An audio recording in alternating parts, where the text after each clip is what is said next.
Clash in Paris 2025 was a pretty decent PLE. It lasted about 4 hours, had 6 matches, so it was kind of long, but overall it was pretty decent. The show started with Bronson Reed and Roman Reigns, which was a good match. I kind of wanted Bronson to win, honestly, just to keep like the story interesting, but Roman Reigns isn't a full-timer, so that wasn't going to happen. Because I really enjoyed the Shulafala.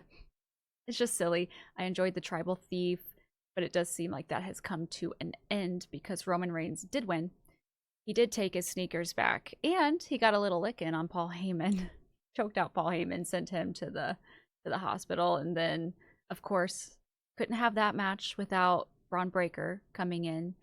He came in at the end and gave Roman a couple of good spears and, injured his ribs. So, of course, we're not going to see Roman for a while.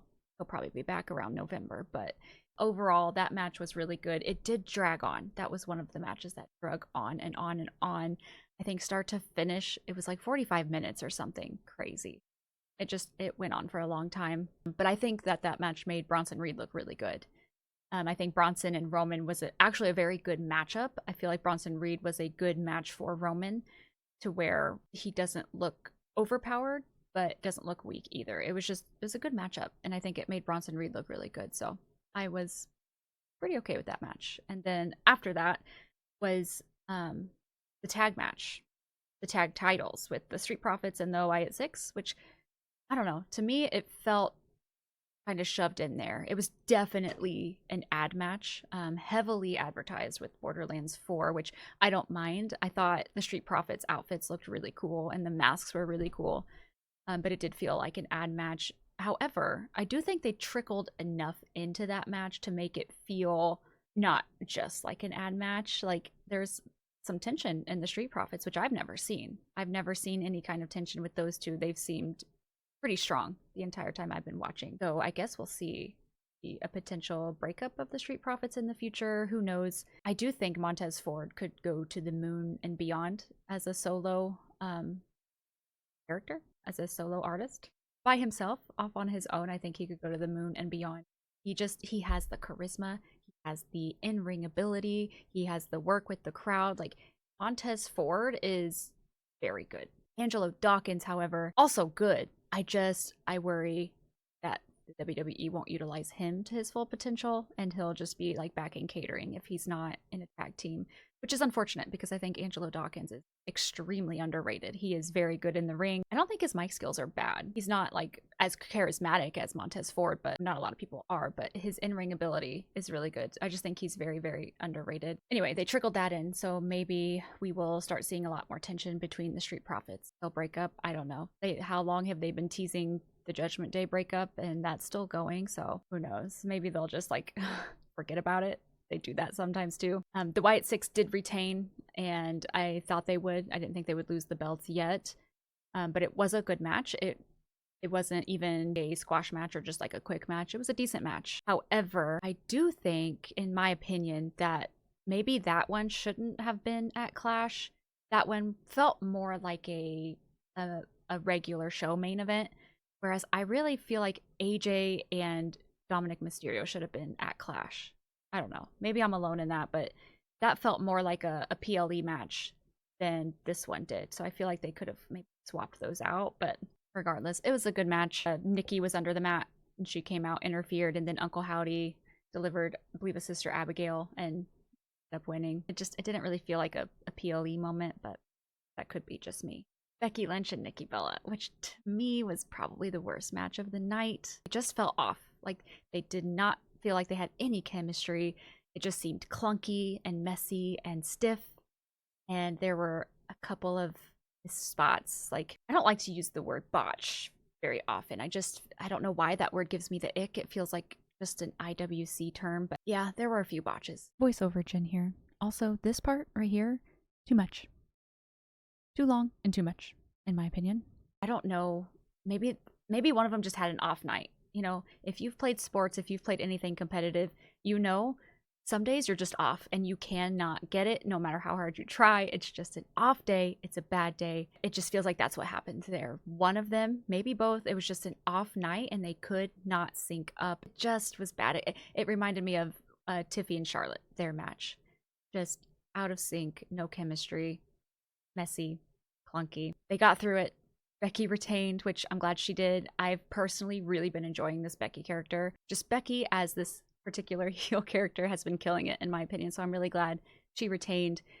I think she'll hold the belt for a little bit, just with the storyline that it seems to be drifting into with her and all of that. If you know, you know. Also, quick with Becky, she recently changed her entrance song, which I was very apprehensive of at first, because if you don't know, Becky is my first favorite wrestler. Like, she has a special place in my heart, and her original To Me theme, I don't know if it's her first theme, but her original To Me theme song, the one that she changed from, iconic. And I was really sad at first that she was going to change it, because it's just so good. You know exactly who it is right when it starts. But I did feel like it wasn't fitting this particular character anymore. It almost felt like if Sami Zayn turned super heel and they kept his theme. I just don't feel like they go together. It's such a pump up song, get you hyped up and just feel good song. And it didn't quite match. But this new theme of hers, it's really growing on me.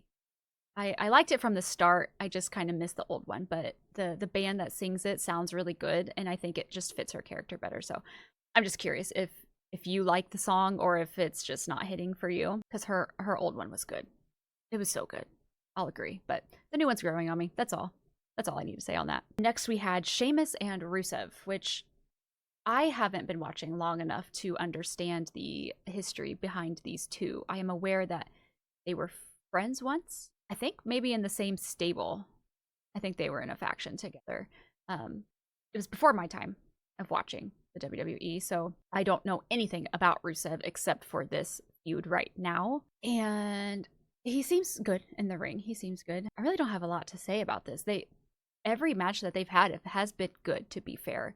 I've lost count on how many we've had so far. I've lost count of the win-loss ratio of each.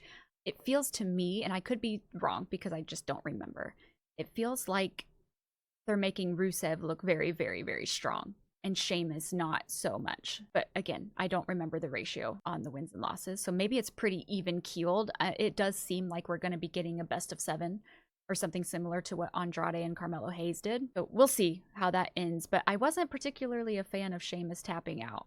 I don't know why. Tap outs, to me, it's a hit or miss.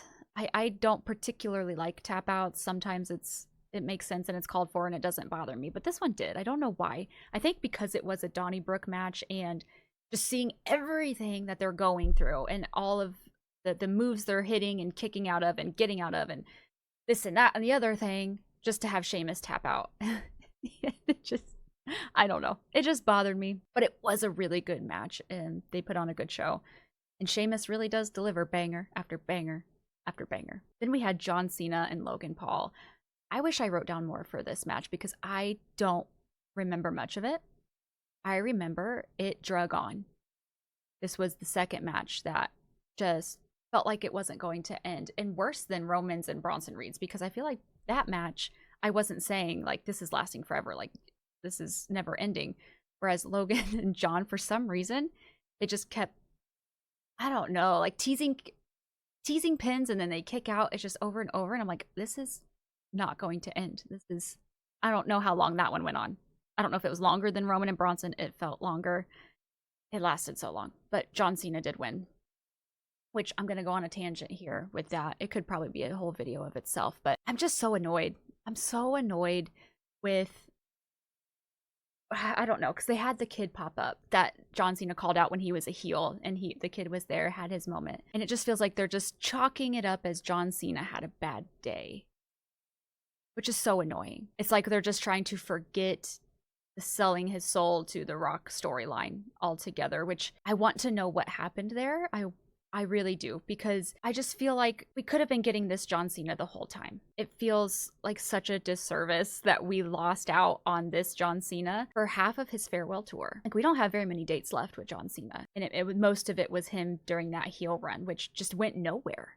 I was interested in it when it first happened, because it was just unexpected, but then it went nowhere and they just kept going with it, and it didn't seem like it was fitting in. It no longer made sense, and I think it went on too long. It's just unfortunate and it's annoying. I think we I think we deserve a little bit more than John Cena had a bad day, and that's why he was doing that. But regardless, I'm happy with the John Cena we have now, but we could have had it the whole time. I feel like that heel run was so unnecessary and drug out and just unfortunate. I don't know.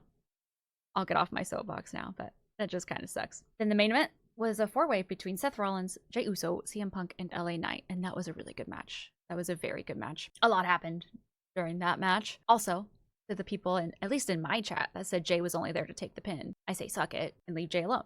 Thank you very much. A new member of the Vision was highly anticipated.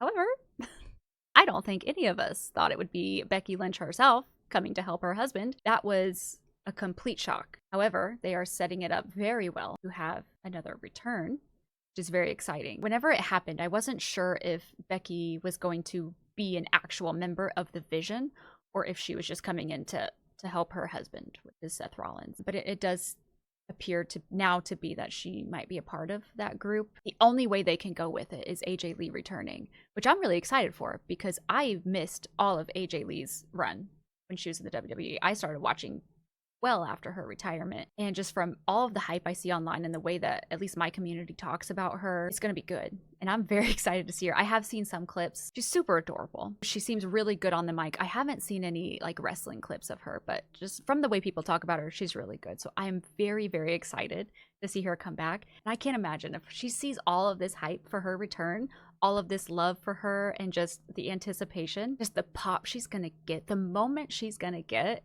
I'm so excited for her. And then imagine, at least if it were me, I feel like I would be a little like nervous to come back, especially after what, 10 years? She's been gone 10 years. I would be nervous, but she gets to come back and work with her husband. Like, just imagine the comfort. I don't know.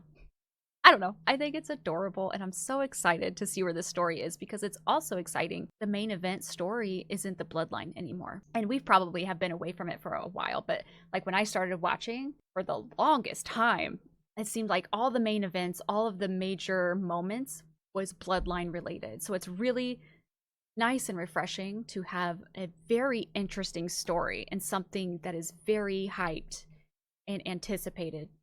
It doesn't revolve around the bloodline. It's just kind of nice to get away from the bloodline, and it's almost weird to not see Roman Reigns in the main event, but I'm very excited where this story's going. This week's SmackDown should be very exciting. Anyway, those are my thoughts on Clash in Paris 2025. I would love to know what you think. Any of the stories, what you're hyped about, if you also think AJ Lee is returning, which I think at this point we can all agree that she is. I think I've even seen some leaked things. I don't know, but I think we can all agree AJ Lee is returning, and it's going to be awesome.